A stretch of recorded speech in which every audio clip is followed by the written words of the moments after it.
Et oui, Jean-Marie, les études supérieures à post-bac, c'est une transition, une véritable étape dans la vie d'un étudiant et il faut savoir prendre cette étape en considération, se poser et bien la préparer. Et ce n'est pas Aurélie Poulain, qui est directrice du service pédagogie pour Academia, qui dira le contraire, n'est-ce pas? Oui, tout à fait, Alors, Catherine. Aurélie, c'est vrai que qui dit terminale, dit le baccalauréat, qui dit le baccalauréat, on est tous là-dessus, à fond là-dessus, les étudiants comme les parents. Et pourtant, il faut savoir donner un peu de temps à cette préparation pour l'entrée en école supérieure. C'est important.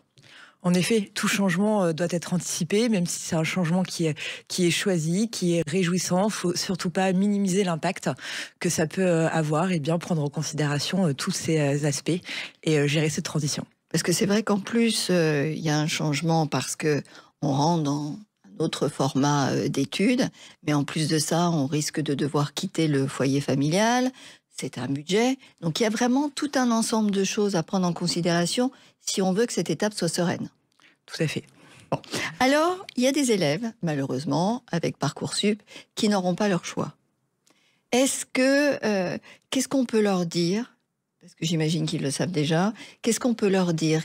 Comment on peut les aider à gérer ce refus, cette option, ce vœu qu'ils n'ont pas eu sur Parcoursup? Alors surtout de ne pas paniquer.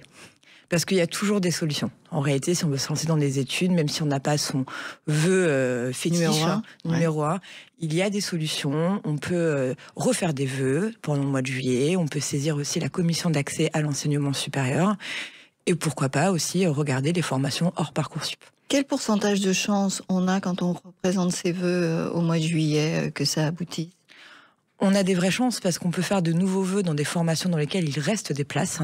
Donc, faire attention à quelle formation on choisit. On peut refaire une dizaine de vœux à nouveau. Et les chances, elles seront d'autant plus importantes si on fait des vœux un petit peu stratégiques, notamment dans des formations qui sont non sélectives. D'accord. Ah bon, écoutez, on va reparler de tout ça. Entre midi et demi, la vie en mieux. Question d'éducation. Je me retrouve donc tout à l'heure avec Aurélie Poulain, directrice du service pédagogie pour Academia. Restez avec nous, on vous dira tout pour bien préparer cette étape très importante, post-bac, l'entrée en école supérieure. Academia vous a présenté La vie en mieux. Question d'éducation. Catherine Bully.